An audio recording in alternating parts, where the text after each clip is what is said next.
Ya, decía que la clase va a tratar hoy día de un sistema muy importante que está diseminado en todo el organismo. ¿Ya? Es el sistema retículo endotelial, conformado por una serie de órganos y de estructuras, órganos completamente definidos y otras estructuras obviamente dispersas, ¿no? En diversas partes del organismo. De repente los órganos más conocidos son el sistema linfático, producido o relacionado con los ganglios linfáticos, que son las estructuras más conocidas, pero también dentro de este sistema hay que considerar el vaso, como les dije, situación que estudiaremos en la semiología abdominal, el timo, lo tocaremos en semiología torácica, cardiovascular probablemente, ¿no? Las adenoides y las amígdalas, ¿no? Estructuras que se encuentran localizadas en la faringe, en la nasofaringe, que vamos a evaluar seguramente en la parte de semiología del cráneo, ¿no? Además hay otras que no son estructuras complejas, sino son acumulaciones, obviamente, de folículos, como son las placas de Peyer, y diversas áreas del organismo que tienen alguna representación pequeña de este gran sistema, ¿no? Entonces, nosotros nos vamos a ocupar de los ganglios linfáticos, fundamentalmente, dejando para otra parte del curso las otras estructuras que estamos mencionando. Ahora, este sistema linfático, de alguna manera, hacemos un recordaris, que va a ser más intensamente tratado seguramente en semiología de la boca. Recuerden ustedes que las amígdalas o tonsilas están en la parte posterior de la faringe, a ambos lados, obviamente, de la faringe, ¿cierto? Son de pequeño tamaño, más o menos romboidal, y no situadas entre los arcos palatinos y en la base de la lengua, ¿no? Es importante cuando hagan ustedes la semiología de la cavidad bucal, van a tener que evaluar las amígdalas, ¿no? Parte integrante de este gran sistema retículo endotelial. Las adenoides, o también las llamadas amígdalas faringeas, ¿no es cierto?, son estructuras que están en la nasofaringe. Entonces, esto es importantísimo considerar porque muy frecuentemente, especialmente en los niños, hay afecciones que comprometen esta particular acumulación de tejido linfático y que puede tranquilamente producir obstrucciones nasales, ¿no es cierto?, y dar características a la facie, especialmente cuando hay un compromiso bastante prolongado. La facie es obviamente relacionado con la respiración bucal, porque los pacientes obviamente por la obstrucción nasal que tienen, se ven forzados a respirar por la boca, y esto a la larga produce una cierta alteración de la conformación ¿no?, de la boca y del maxilar superior, y va a conformar una facies llamada la facies adenoidea.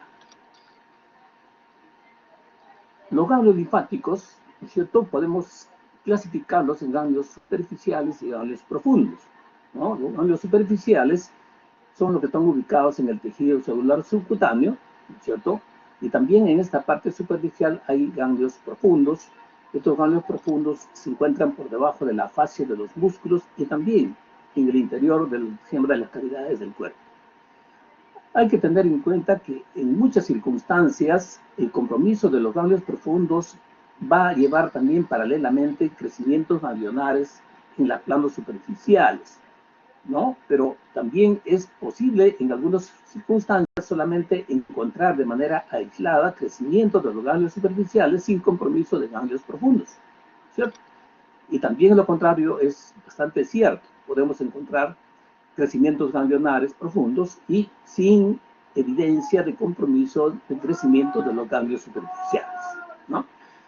Son bastante numerosos estas estructuras, ¿no es cierto? Los ganglios superficiales, de alguna manera, son las estructuras más accesibles que nos permiten, de alguna manera, evaluar la integridad o el estado de salud del sistema linfático, ¿no? Debido a que son fácilmente accesibles al examen físico, mediante la inspección y la palpación, fácilmente podemos evaluar las características de este sistema a través de la palpación de los ganglios superficiales. Miren ustedes, los ganglios obviamente no son estructuras aisladas, sino están conectadas a través de una serie de redes, ¿cierto? Son los llamados vasos linfáticos, ¿no? Hay que tener en cuenta que los ganglios linfáticos son acumulaciones, ¿no es cierto?, que drenan un determinado sector del organismo, ¿no? Este sector del organismo, obviamente, ¿no?, está conectado por una serie de vasos, son los vasos linfáticos, ¿no es cierto?, que van a drenar, obviamente, en el ganglio correspondiente, y del ganglio, obviamente, van a salir otros vasos, ¿no?, son los vasos eferentes, que van a conducir la circulación del sistema linfático hacia la circulación venosa central, ¿no es cierto?, para incorporarse, por supuesto, a la circulación sistémica, ¿no? Esto hay que tener en cuenta, precisamente, este es uno de los, de las situaciones que favorece la diseminación a veces de células, obviamente, de células neoplásicas. ¿Cómo está conformado un ganglio linfático? Un ganglio linfático es una estructura nodular, en cierta forma, conformado por una cápsula que se llama una estructura que se llama corteza, ¿no es cierto? Hay una cantidad de fibras colágenas, de núcleos basófilos y una abundante circulación sanguínea.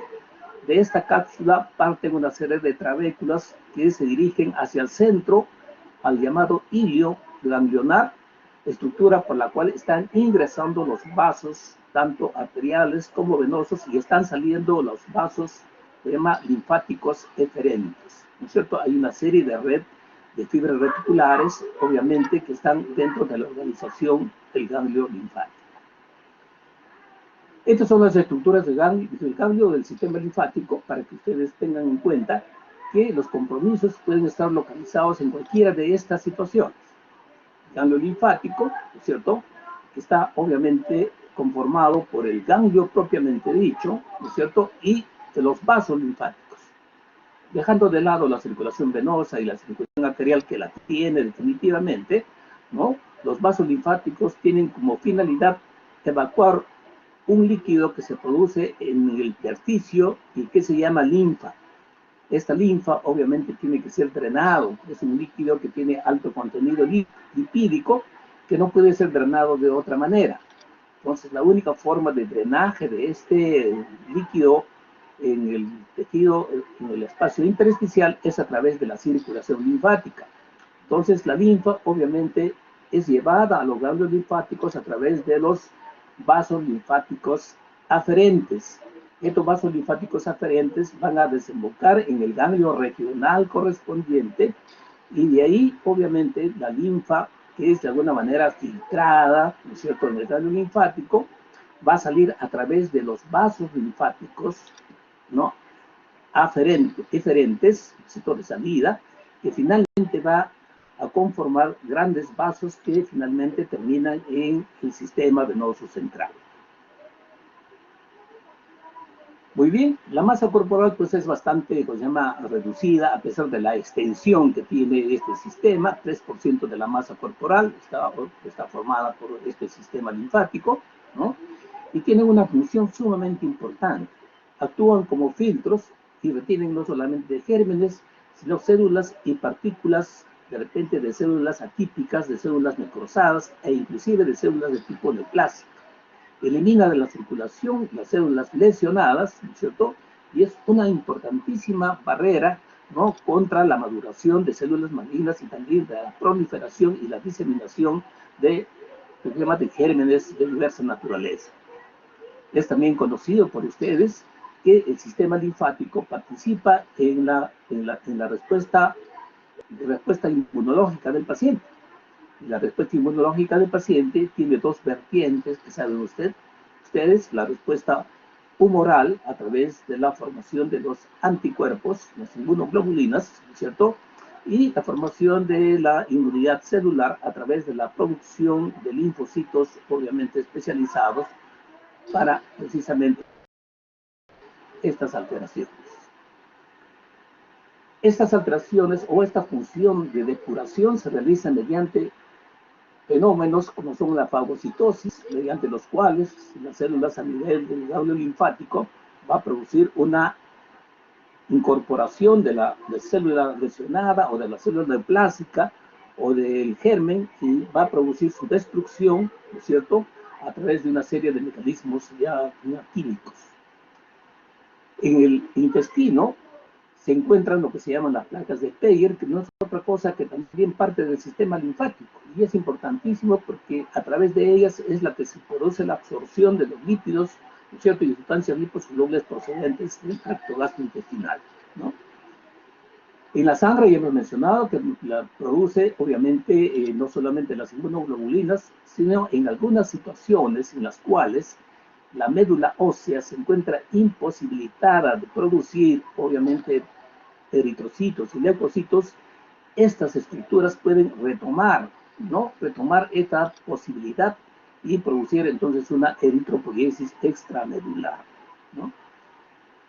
La función importantísima que en última instancia tienen ustedes que recordar es que interviene en la regulación del líquido intersticial, ¿no es cierto?, reabsorbiendo obviamente el líquido con moléculas grandes que no puede ser transferido bajo las otras formas, ¿no es cierto?, como son la presión hidrostática y la presión oncótica y la permeabilidad capilar simple, ¿no?, sino que tienen que ser removidas por este sistema, ¿no? Entonces, el bloqueo, ¿no?, o el impedimento de absorción de este sistema, de esta producción de esta linfa, va a originar una acumulación patológica que recibe el nombre de linfedema. Estas son las funciones, obviamente de manera nuevamente ya más simplificada: filtrar la linfa de sustancias extrañas, restos bacterianos, células neoplásicas, restos celulares, etc.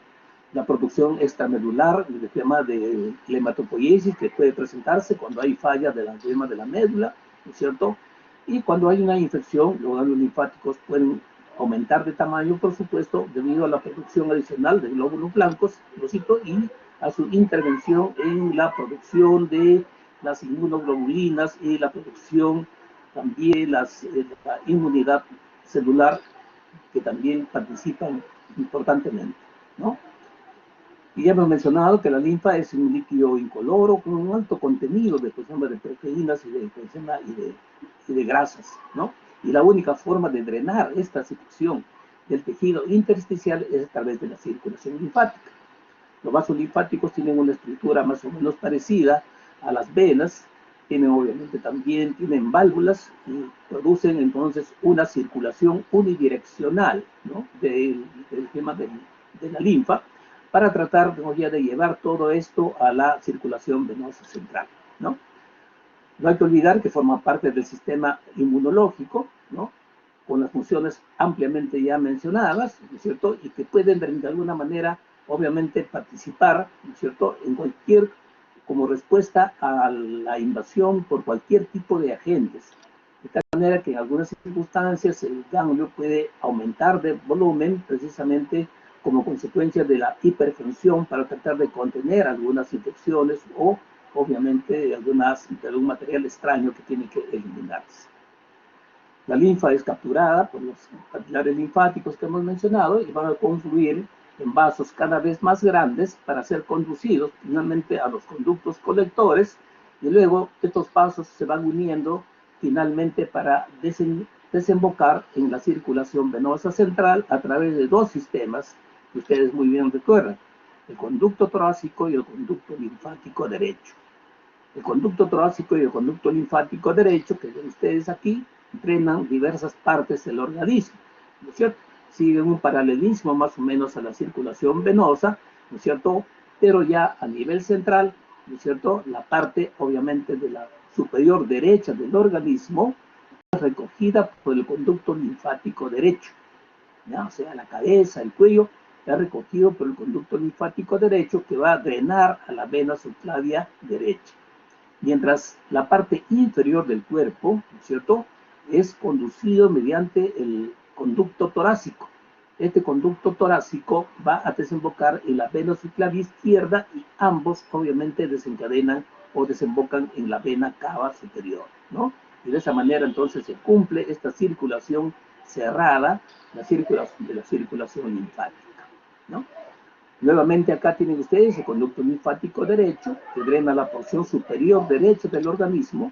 Es un tronco linfático que desemboca en la vena subclavia derecha, y el conducto torácico, que es más extenso, ¿no es cierto?, que recoge la linfa de la parte inferior del cuerpo y desemboca en la subclavia izquierda. ¿Qué debemos hacer? ¿Cómo se estudia el sistema linfático? El sistema linfático se estudia aplicando las técnicas que ustedes ya conocen, ¿no? De la exploración física. En estos casos vamos a utilizar las dos fases importantes de la exploración física. Es la inspección y la palpación, ¿no es cierto? Pero obviamente toda exploración física debe ir precedida por un interrogatorio apropiado, porque de alguna manera nos va a orientar la naturaleza del crecimiento ganglionar, ¿no? Porque eso es lo que nosotros tratamos de buscar, un ganglio aumentado de volumen, ¿cierto? En ese sentido, hay que preguntar si el paciente ha notado la aparición del ganglio, que a veces el paciente lo interpreta como si fuera un tumor o un bulto, ¿no es cierto? Y notar el tiempo de evolución. Entonces, el tiempo de evolución es bastante importante, ¿no es cierto? En los pacientes que tienen procesos de crecimiento de tipo neoformativo, el crecimiento obviamente es de larga duración, mientras que los problemas de tipo inflamatorio generalmente son de un tiempo de incubación o un tiempo de evolución más corta, ¿no es cierto? También hay que indagar sobre la velocidad de crecimiento, o sea, no solamente cuándo empezó, sino en qué medida, con qué velocidad ha ido creciendo esta tumoración que ha sido percibida por el paciente o de repente ya ha sido vista por el médico y el médico está haciendo un seguimiento. Hay que ver con qué velocidad esto está agrandándose, ¿no? Los síntomas correspondientes, ¿no es cierto?, que si el paciente ha tenido este crecimiento asociado a dolor o no ha tenido dolor. La presencia de la manifestación de dolor en este ganglio aumentado de volumen o la presencia de calor en la zona son datos sumamente importantes porque hay un grupo bastante amplio de procesos que comprometen el ganglio que son de naturaleza inflamatoria y a veces inflamatoria infecciosa. En estos casos, obviamente, el ganglio va a ser doloroso y va a ser caliente. E inclusive en algunas circunstancias van a ver ustedes que la piel suprayacente puede tener algunas características. Entonces, preguntar si ha habido algún cambio en la piel suprayacente. Puede ser simplemente un cambio de coloración y en ocasiones a veces pueden aperturarse, pueden fistulizarse cuando los ganglios tienen contenido y evacuar el contenido externamente. Y en ocasiones, a veces cuando las enfermedades son un poco indolentes, el paciente puede pasar este drenaje en su domicilio como una situación sin mayor importancia y tiempo más adelante, cuando se presenta a la exploración médica o a la consulta médica, nosotros vemos una cicatriz retráctil. Esto es lo que ocurre en el paciente que tiene una adenitis de tipo tuberculosa, que es de ubicación a nivel del cuello. Con frecuencia vemos a estos pacientes que tienen cicatrices retráctiles en el cuello, ¿no? Y eso es con bastante posibilidad la secuela de una adenitis específica que recibe el nombre de escrófula, ¿no? También importa saber si los ganglios son únicos o son múltiples. No necesariamente los ganglios tienen que ser múltiples, a veces puede haber solamente un solo ganglio, ¿no es cierto? Entonces, tratar de determinar, ¿no es cierto?, no solamente qué áreas están comprometidos, sino ver qué número de ganglios se encuentran comprometidos en cada área, ¿no es cierto?, además de la mensuración que puede hacerse de tema de los más representativos. Como quiera que la patología de este sistema puede estar asociado a lesiones locales, por ejemplo, una neoplasia mamaria. En el caso de una neoplasia de mama, obviamente sabemos que el drenaje regional va a comprometer los ganglios axilares. En ese caso, obviamente, exploraremos de manera cuidadosa la zona axilar, ¿no es cierto?, correspondiente, derecha o izquierda, ¿no es cierto? Y en estos casos, obviamente, el dato de tumoración mamaria, yo creo que es bastante notorio para poder sospechar que este es un crecimiento ganglionar probablemente metastásico. En otras circunstancias, obviamente, el paciente puede tener ganglios, obviamente, dispersos en el organismo, ¿no es cierto?, y obedecer a enfermedades sistémicas. Y estas enfermedades sistémicas pueden ser enfermedades de tipo inflamatorio, ¿no es cierto?, o pueden ser también de tipo neoplásico.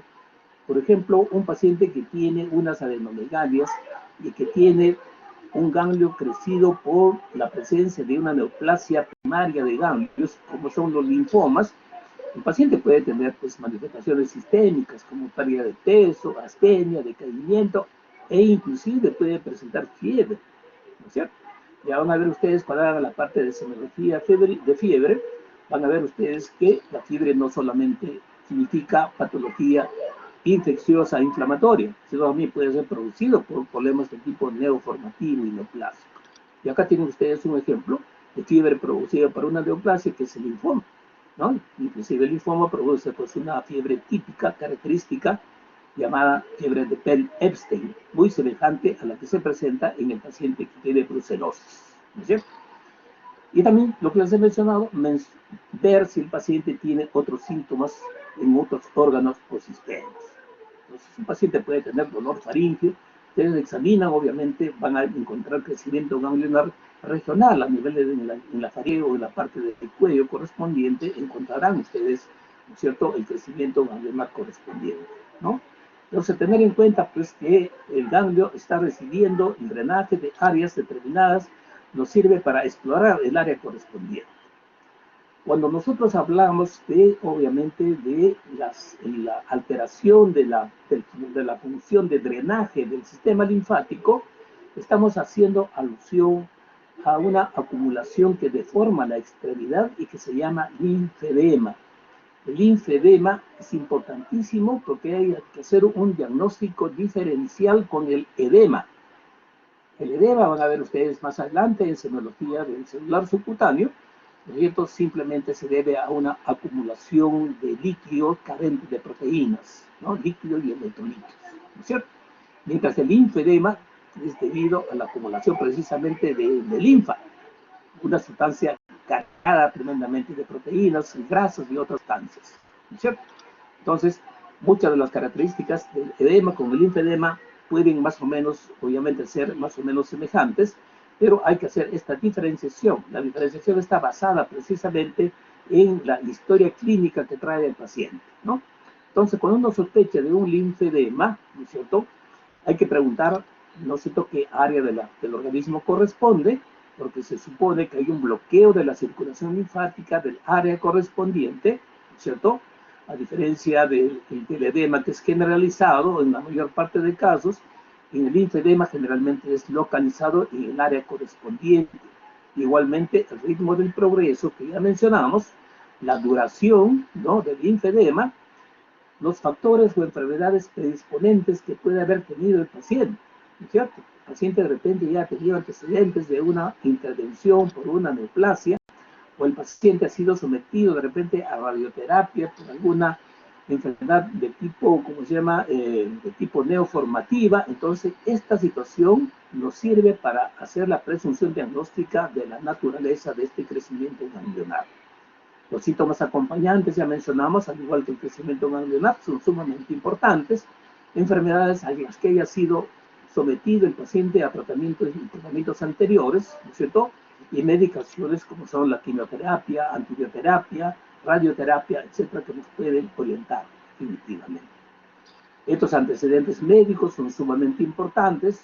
Una radiología torácica, ¿no es cierto?, si el paciente ha tenido, porque en algunas ocasiones el paciente puede tener también crecimiento de ganglios dentro de las cavidades, o sea, los ganglios profundos, ¿no es cierto?, o puede haber de repente una tumoración a nivel pulmonar y nosotros vemos de repente pues una tumoración en el cuello, que es manifestación de repente de una metástasis, obviamente ganglionar, de una neoplasia pulmonar o de una neoplasia de tipo gástrica, etcétera, ¿no?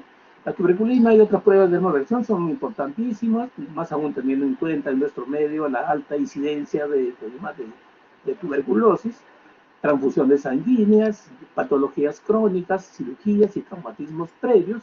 Cirugías, por ejemplo, una resección, obviamente de mama, en una paciente que ha tenido de repente una neoplasia localizada en la mama, y en ocasiones a veces se hace la intervención con remoción de los ganglios axilares correspondientes, entonces la circulación linfática de ese embarazo se compromete y el paciente más adelante va a ser un linfedema.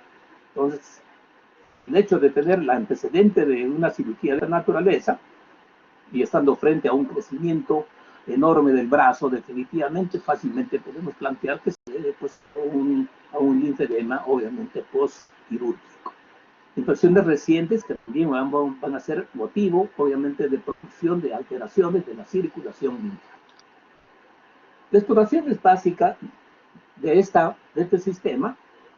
El equipo que utilizamos es bastante limitado, no se requiere equipo completo, generalmente 1 centímetro para cuantificar la magnitud, obviamente un lápiz dérmico muchas veces para ir marcando y viendo la progresión del compromiso, ¿no es cierto?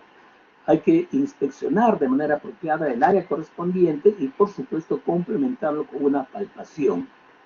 La exploración debe hacerse de manera ordenada, de la cabeza hacia los pies, ¿no? Teniendo en cuenta la distribución de las áreas. Los grupos ganglionares están localizados en áreas precisas y entonces es necesario examinar de la cabeza a los pies, ¿no? Adicionalmente, obviamente se complementará con el examen del hígado y del vaso, ¿no es cierto? Ya en la parte del examen abdominal, pero ya, porque ya les dije que tranquilamente puede estar comprometido todo el sistema y al crecimiento ganglionar puede sumarse la presencia de una hepatomegalia y una esplenomegalia, ¿no? La zona tiene que estar completamente descubierta, ¿no es cierto? Y el explorador debe ubicarse, ¿no es cierto?, en una zona que facilite el acceso a las diversas áreas, como vamos a mencionar más adelante, ¿correcto? En condiciones normales se pueden encontrar unas pequeñas crecimientos, especialmente a nivel inguinal, que no tiene mayor trascendencia. Generalmente no son mayores de 1 centímetro, pero un ganglio aún en la zona inguinal mayor de 1 centímetro definitivamente debe ser catalogado como patológico, ¿no? Entonces, varias características vamos a evaluar, ¿no es cierto? Entre ellos vamos a evaluar, ¿no?, la movilidad del nódulo sobre el plano profundo, ¿no? En algunas patologías van a ver que los ganglios se fijan al plano profundo, se fijan a las fascias y no pueden movilizarse, ¿no? Eso es característico de los ganglios neoplásicos, debido a que el ganglio obviamente está infiltrando las estructuras vecinas, ¿no? Entonces, esa característica se asocia generalmente con enfermedad maligna, o sea, es un ganglio de tipo neoformativo, un ganglio metastásico, ¿no? Pueden encontrarse ganglios aumentados de tamaño y deben explorarse de manera exhaustiva las zonas correspondientes al drenaje, como ya mencioné anteriormente.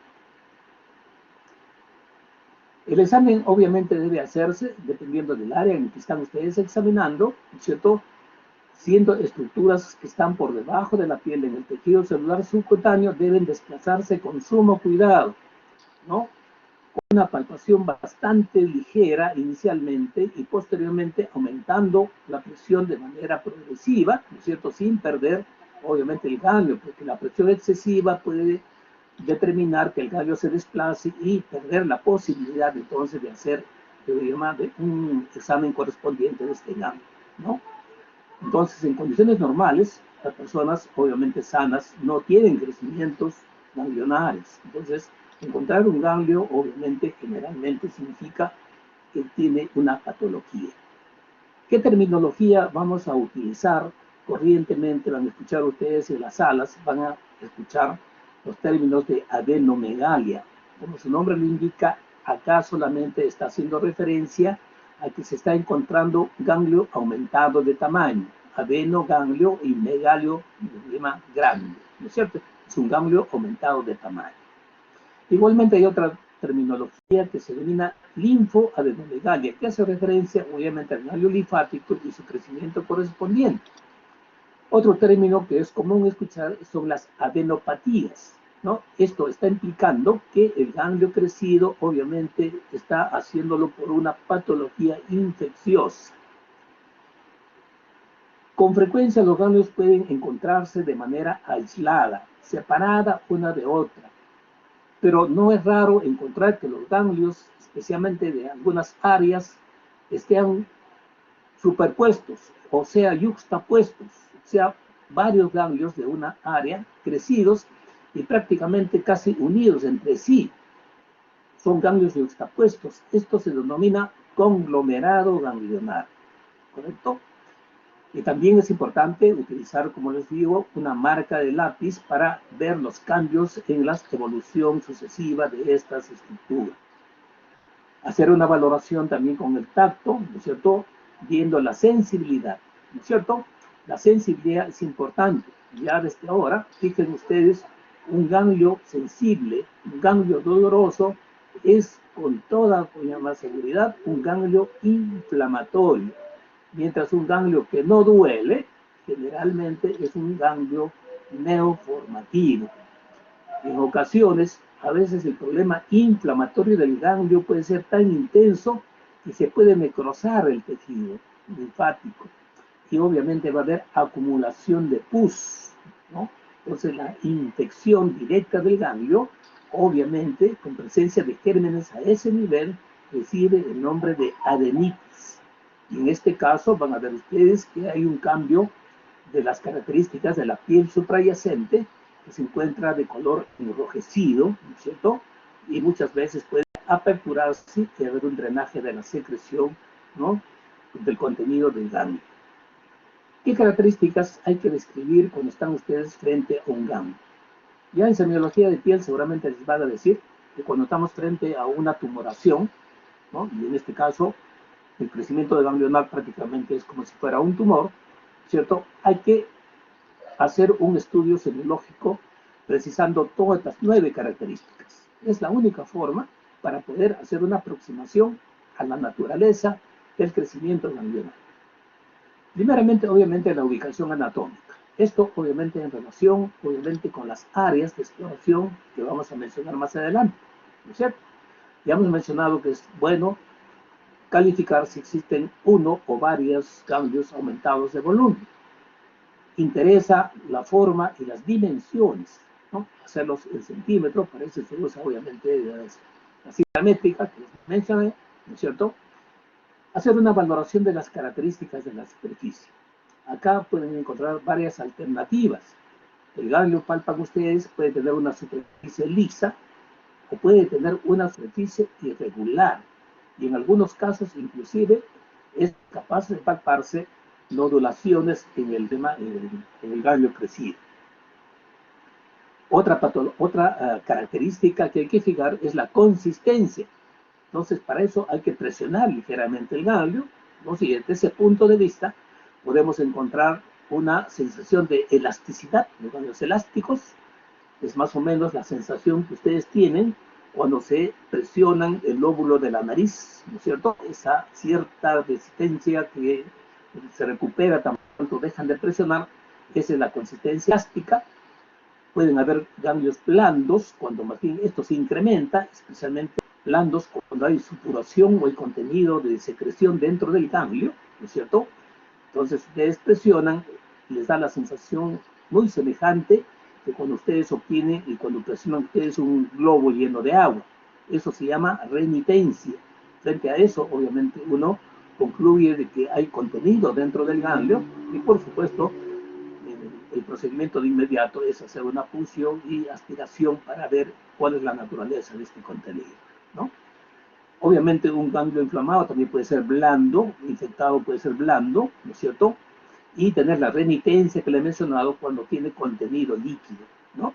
Pero también puede ser fibrosos, leñosos o pétreos. Estas características son muy frecuentes de encontrar en los ganglios neoformativos. Miren ustedes, entonces ya tienen 2 características de los ganglios neoplásicos, que generalmente son no dolorosos y la consistencia generalmente es fibrosa, leñosa, inclusive pétrea. Y otra característica que tienen que agregar ustedes es que la superficie generalmente es irregular, mientras que en los ganglios inflamatorios la superficie es lisa, el ganglio es ligeramente dolorosa y la consistencia elástica, ¿cierto? Lo que les mencioné anteriormente, se agarra el ganglio y se trata de desplazar sobre el plano profundo, sobre la facies. Entonces, en algunas circunstancias van a encontrar que los ganglios están fijos a los planos profundos. Eso también es característico de los ganglios neoformativos, por la infiltración de los tejidos aledaños. No se puede movilizar cuando ustedes tratan de movilizar el ganglio. Pero también hay que determinar la movilidad con respecto a los planos superficiales. Esto ocurre más en los pacientes que tienen adenopatías de tipo inflamatoria e infecciosa, que más bien el ganglio se pega a la superficie de la piel, ¿no? Entonces, al contrario de la infiltración a planos profundos del ganglio neoplásico. Y finalmente, los cambios de la piel suprayacente, es decir, fístulas, cicatrices, secreciones, etcétera, etcétera, que tiene que describirse. Muy bien. Pero cuando estamos frente a un crecimiento ganglionar, estas son las dos circunstancias fundamentales que ustedes tienen que precisar. ¿Se trata de un ganglio de tipo inflamatorio o se trata de un ganglio neoplásico, ¿no? Entonces, acá tienen algunas características que nos pueden ayudar. Algunas de ellas no son, obviamente, características definidas. En cuanto al número y tamaño, es variable, tanto en el inflamatorio como en el neoplásico. Pero cuando hablamos de la consistencia, les dije a ustedes, el ganglio inflamatorio tiende a ser blando a friable. Friable significa, obviamente, que se deprima fácilmente, ¿no es cierto? Mientras el ganglio neoplásico es duro y tendencia a consistencia pétrea. La superficie del inflamatorio es regular, en el neoplásico es irregular o nodular. La sensibilidad es otro elemento importantísimo, es doloroso en el inflamatorio e indoloro en el ganglio neoplásico. En cuanto a la movilidad con respecto a los planos superficiales, en el inflamatorio tendencia a fijarse a la piel, mientras que en el neoplásico no ocurre esto. La piel está respetada. Estas son las áreas de distribución, obviamente, de los ganglios. Hay que explorar de manera ordenada, de la parte de arriba hacia abajo, ¿cierto? Empecemos con los ganglios, obviamente, ubicados en la cabeza. Ahí se van a diferenciar en los ganglios, obviamente, del cráneo, de la cabeza propiamente dicha, y de los ganglios del cuello, ¿correcto? En las ganglios hay que examinar en la cabeza en 6 etapas. Uno de ellos, ubicar los ganglios, obviamente, en la base del cráneo, en la parte posterior, que son el grupo suboccipital, por detrás de lo que llama de la cabeza, ¿no es cierto? En la parte de la nuca, en la parte superior, obviamente palpar, ¿no? El explorador está delante del paciente y con las dos manos agarra y rodea el cuello del paciente en la base, obviamente, de implantación del pelo. Ahí se examinan los ganglios suboccipitales. Y se pasa a la parte anterior, teniendo como referencia el pabellón auricular. Por delante van a encontrar ustedes, ¿cierto?, el grupo preauricular, ¿no? Y por detrás, obviamente, van a encontrar los ganglios retroauriculares, ¿no es cierto?, que se encuentran por detrás del pabellón auricular y por encima de la apófisis mastoides, ¿no es cierto? Ligeramente por delante van a encontrar un grupo llamado parotidios que están ligeramente a nivel más o menos de la rama ascendente del maxilar inferior, ¿no? En el ángulo, ¿no es cierto?, del mandibular son los ganglios parotidios o retrofaringios. Por ejemplo, estos ganglios van a crecer con el compromiso de la amígdala o de la faringe, ¿no es cierto? También, obviamente, de otras estructuras como la parótida, pero siendo lo más frecuente en las patologías faringias y amigdalianas, entonces van a encontrar en el ángulo mandibular, pueden encontrar crecimientos ganglionares como consecuencia de un proceso infeccioso de la faringe, ¿no es cierto? Ya más adelante encuentran ustedes los submaxilares ligeramente por delante de los parotidios, ¿no? Y en la zona media del maxilar inferior, ¿no es cierto? Ya en la parte anterior los submentonianos, ¿no? Prácticamente en la parte anterior, en la confluencia con el otro maxilar inferior. Acá tienen ustedes una representación, ¿no? Acá no hemos querido representar los occipitales que están más posterior, ¿no? Acá en el cuello, desde que sí, está más allá de la parte posterior, pero sí tienen ustedes los retroauriculares, los preauriculares. Acá tienen ustedes el ganglio tonsilar, que es el ganglio obviamente parotidio también. Estos son los ganglios submaxilares y estos son los ganglios que se llama submentonianos, ¿no? Entonces la exploración de todos ellos obviamente se hace estando el explorador delante del paciente, ¿no? Y explorando cada una de estas líneas. Aprovechemos esta transparencia para que ustedes, después de examinar los ganglios del área de la cabeza, ustedes examinan el área del cuello. En el área del cuello vamos a encontrar, obviamente, la cadena cervical anterior y la cadena cervical posterior, ¿no es cierto? y las cadenas supraclaviculares, ¿no? Entonces, estas tres áreas ustedes obviamente van a recorrer de manera, pues obviamente, de manera progresiva, tratando de encontrar la cadena anterior se encuentra delante del músculo esternocleidomastoideo, ¿ya? La cadena cervical posterior o profunda se encuentra por detrás y cerca a los músculos escalenos, ¿correcto? Y los ganglios supraclaviculares, por supuesto, se encuentran por encima, obviamente, del borde de la clavícula. Y acá es importante, seguramente ustedes han escuchado, un ganglio que crece en la parte interna, en el lado izquierdo, ¿no es cierto? Y que está en relación con neoplasias de origen pulmonar o de origen gástrico, ¿no es cierto? Y el ganglio en consecuencia tiene características neoplásicas, está fija a planos profundos, no es doloroso y consistencia irregular, es un ganglio metastásico, ¿no? Este ganglio dice, es característico y recibe el nombre de ganglio de Virchow. Entonces, encontrar un ganglio de Virchow, obviamente, está de alguna manera sugiriendo un proceso neoplásico gástrico o pulmonar. ¿Ya? Miren ustedes la importancia de estos ganglios, ¿no? En el cuello, definitivamente, está lo que hemos dicho, a lo largo del borde anterior del músculo trapecio, el grupo cervical posterior, ¿no? Los cervicales profundos por debajo del esternocleidomastoideo, los supraclaviculares, ¿no es cierto?, en el ángulo formado entre la clavícula y el esternocleidomastoideo, ¿no es cierto? Entonces, a este nivel, y sin olvidar el ganglio derecho. Las axilas, ustedes consideran la axila como una pirámide, obviamente truncada, ¿no es cierto?, que tiene una cara anterior, una cara posterior, una cara interna y una cara externa, ¿no es cierto?, y un ápice. Todas estas áreas obviamente deben ser examinadas. La cara se llama anterior o pectoral, está por debajo del músculo pectoral.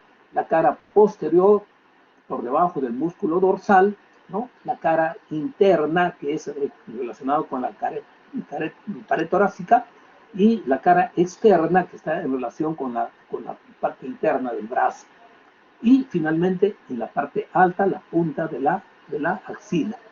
En estos casos, obviamente, tanto la axila derecha como la axila izquierda deberán ser examinadas, por supuesto, utilizando, obviamente, una mano que permita la valoración de cada una de estas áreas, ¿no? Entonces, el explorador debe ubicarse de manera adecuada. Esto es, obviamente, en relación con el drenaje linfático de mamas que les mencioné. Miren ustedes acá, estas son las cadenas, esta es la cadena torácica interna, ¿cierto? Esta es la axilar, el tema la externa, que está por debajo del brazo, ¿no? Esta sería la pectoral, ¿no es cierto? Y atrás se llama el músculo dorsal, ¿no? Entonces, estas áreas, obviamente, deben ser examinadas, tanto a la derecha como a la izquierda. Hay que entender, por ejemplo, que esta área interna, ¿no? Pectoral, perdón, tema torácica, obviamente, si examina el examinador tiene que estar por delante y tendría que examinar con la mano izquierda, ¿no es cierto? Mientras que la parte externa tendría que hacerla con la mano derecha, ¿no? Entonces, el explorador obviamente debe ubicarse de manera apropiada para tener acceso fácil a estas áreas. Otros ganglios que van a encontrar ustedes en la parte superior, ya bajando, tenemos los ganglios epitrocleares, para lo cual van a sujetar ustedes el codo del paciente y por encima de la epitroclea se puede encontrar ganglios cuando existe compromiso de esta cadena. No es muy frecuente, pero en ocasiones pueden encontrar ustedes. Seguimos las áreas, tenemos las áreas popliteas, ¿no es cierto? El paciente tiene que estar en una posición en decúbito supino, con las extremidades semiflexionadas, ¿no es cierto? Y vamos a encontrar los llamados ganglios inguinales, ¿no es cierto? Hay ganglios inguinales superiores, ganglios inguinales inferiores, ¿no? Y los ganglios inguinales inferiores pueden estar ubicados, o de hecho están ubicados en la zona más profunda de la ingle. Acá tienen ustedes una representación, miren ustedes los superiores, los inferiores, ¿no? Y algunos otros utilizan, ¿no es cierto?, otro esquema para la ubicación, trazan una línea vertical por la arcada inguinal, una línea vertical y una transversal, y describen los ganglios por cuadrantes. superexterno, superinterno, interno y inferoexterno. Y de esa manera, obviamente, se ubican los ganglios y, por supuesto, se describe las características que hemos mencionado. Esto es importante que tengan ustedes en cuenta.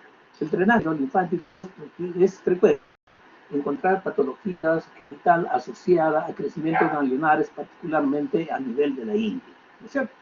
Entonces, hay que ver que el drenaje de los testículos, ¿no?, ocurre no en los ganglios superficiales, ¿no?, sino ocurre en los ganglios profundos. De tal manera que si yo les pregunto que un paciente tiene una neoplasia testicular, el crecimiento ganglionar no va a comprometer la ingle, porque obviamente se comprometen los ganglios profundos, los ganglios dentro de la cavidad pélvica, no superficial. Solamente no hay compromiso, obviamente, del escroto o del pene, como ocurre en las enfermedades, obviamente, de tipo venéreas, obviamente van a tener crecimientos a nivel de la ingle, no por patología neoplásica, por ejemplo, del testículo, ¿cierto? Igual ocurre con los genitales femeninos internos, ¿no? Entonces, los genitales internos van a drenar precisamente a los ganglios pélvicos, al igual que los ganglios o el drenaje del testículo, a los ganglios pélvicos y paraórticos, ¿no es cierto? Solamente con el compromiso de la vulva y del tercio inferior de la vagina, esta área sí drena a los ganglios inguinales.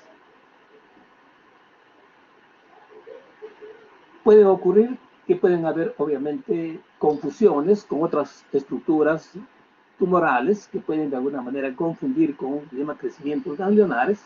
Hay que tenerlos en cuenta, ¿no es cierto? No son frecuentes, felizmente. El linfangioma, el hemangioma, ¿no es cierto?, son tumores de otra naturaleza que no corresponden a problemas ganglionares. Los quistes de hendiduras branquiales y los del conducto tiroglosal pueden ser motivo de confusión en el crecimiento ganglionar a nivel del cuello, ¿no es cierto? Los demás, obviamente, mediante una adecuada exploración física y un examen físico apropiado, fácilmente se puede descartar. ¿Qué patologías? Acá les voy a manifestar solamente algunas patologías, si se quiere, características o frecuentes. Miren ustedes, cuando un ganglio se infecta por una bacteria, ¿no es cierto?, directamente, ¿no es cierto?, el proceso que se produce va a generar una inflamación aguda que se llama adenitis aguda. En consecuencia, tendrán las manifestaciones de todo proceso inflamatorio agudo. Inclusive, si es lo suficientemente intenso, el paciente tendrá pues fiebre, malestar, definitivamente, ¿no? Pero a nivel real, ¿qué van a encontrar ustedes? Como hay un proceso inflamatorio regional, ¿no es cierto?, ustedes van a encontrar, de repente, en el ganglio correspondiente, van a encontrar ustedes un ganglio aumentado de tamaño con las características que ya hemos mencionado, ganglios dolorosos, con la piel suprayacente de tipo eritematosa y caliente, y de repente con superficie obviamente blanda, ¿no es cierto?, y a veces renitente. En ocasiones, el ganglio se infecta simplemente por extensión de un proceso infeccioso del área que está drenando. Por ejemplo, les digo a ustedes, un paciente que tiene una herida supurativa en el pie derecho. Sabemos que el drenaje linfático de esta zona va a ir a los ganglios inguinales del lado derecho. Entonces, cuando no se produce una localización y se extiende la infección por el sistema linfático, lo primero que se va a producir es una inflamación de los capilares linfáticos. Y los capilares linfáticos ustedes lo van a ver como una especie de trabeculado, como una pequeña red cercana a la parte infectada, ¿no es cierto? Esa se llama una linfangitis reticular, que es expresión de inflamación de los capilares linfáticos. Y ya les mencioné que los capilares linfáticos más adelante se juntan y van a formar troncos y vasos linfáticos. Bueno, cuando se produce el vaso linfático, ya es un conducto un poco más grueso, la infección que compromete recibe el nombre de linfangitis troncular. Y en esa situación van a ver ustedes cómo el vaso se ve como una línea roja que une la zona de infección con el ganglio correspondiente. Esa es la linfangitis troncular, ¿no es cierto? Esto es el cordón rojo que les he mencionado, ¿no? Entonces, va a haber las manifestaciones inflamatorias, calor, rubor, dolor, puede inclusive supurar, ¿no es cierto? Y puede abscedarse, ¿no es cierto? Y en ocasiones no solamente la infección queda dentro del ganglio, sino que puede extender al tejido celular subyacente, el tejido subcutáneo. En este caso, cuando hay una extensión, el cuadro se denomina adenoflemón. Ya les mencioné sobre el riesgo que tenemos nosotros de la adenitis por un germen por naturaleza un poco insidiosa, como es la adenitis tuberculosa, ¿no es cierto? Entonces, en estos casos van a producir, obviamente, un crecimiento ganglionar, ¿no es cierto? Y el ganglio, por supuesto, puede tranquilamente tener una necrosis de tipo gaseosa, ¿no? Lo más frecuente de esta localización es la localización cervical, como les he mencionado, ¿no es cierto? Se adhiere al plano superficial, ¿no es cierto? Esta gaseosa puede aperturarse definitivamente, ¿no? Se elimina al exterior y posteriormente tiende a controlarse y se cicatriza. Y la cicatriz que queda en el cuello, pues es una cicatriz retráctil que recibe el nombre de escrofio, ¿no? Entonces, en nuestro medio todavía esto es frecuente, debido a que hay todavía la costumbre de la inyección de leche de frente de la vaca a la boca. Y a veces las vacas sufren, entonces, a veces, mastitis tuberculosa. Por supuesto, por el germen, el bacilo que llama bovino, ¿no es cierto? Y por eso se produce este tipo de compromiso indolente en la posterior ubicación de una cicatriz a este nivel. Acá tienen, por ejemplo, un ejemplo de una adenitis cervical. Miren ustedes la prominencia bastante clara. Habría que examinar, seguramente esto sería dolorosa. No se puede ver las características de la piel, ¿no es cierto? Mientras acá tenemos el adenoflemón, miren ustedes, diferente. Acá más o menos tiene que estar más o menos circunscrito, pero acá prácticamente los límites se han perdido. Acá hay una extensión en el tejido celular de subcutáneo subyacente, ¿no es cierto? Entonces, ese es el adenoflemón, ¿no? Otras enfermedades han visto ustedes, como la sífilis, va a producir adenitis, y una adenomegalia como consecuencia del chancro de inoculación que está en el pene, ¿no es cierto? Y produce crecimiento ganglionar. Entonces, acá lo interesante es que siendo un cuadro inflamatorio, por excepción, es indoloro, no duele. Y no solamente no duele, tampoco supura y obviamente tiene tendencia a autolimitarse, ¿no? Entonces hay que tener mucho cuidado. Entonces, los cuadros que nosotros decimos de anemia inflamatoria no siempre se repiten en todos los casos. Y este es un ejemplo, ¿no es cierto?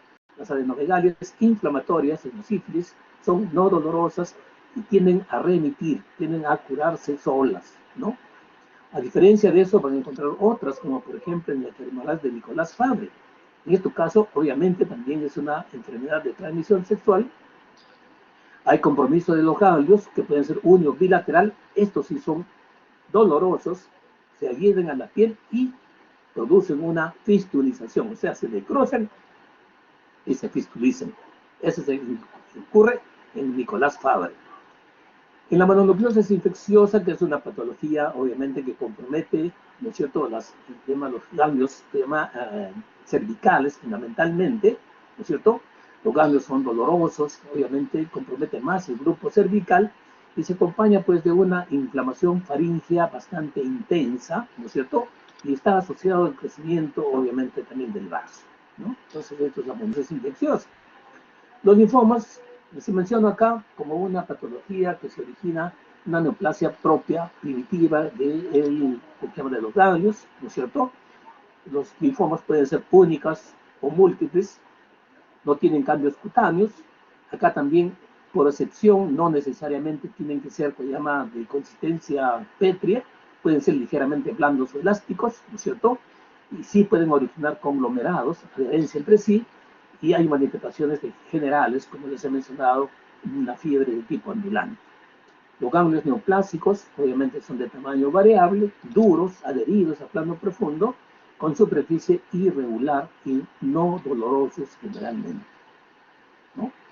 Acá tienen ustedes la enfermedad de Nicolás Fabre. Esto todavía está en proceso, obviamente. Miren ustedes el proceso inflamatorio que produce una piel eritematosa y seguramente si se palpa, le va a crecer, le va a producir dolor.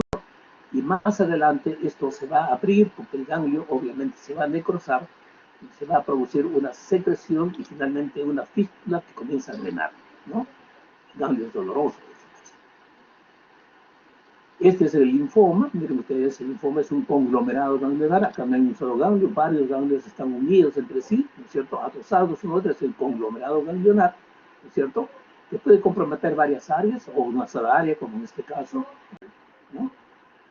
Esto es lo que les he mencionado en relación con la adenitis tuberculosa. Miren ustedes el ganglio, acá tiene un ganglio que está a punto de abrirse, ¿no? Esta mancha de tipo blanquecina, ¿no es cierto? Acá ya se aperturó y dejó una cicatriz, ¿no? La famosa escrófula, ¿no? Es la adenitis tuberculosa.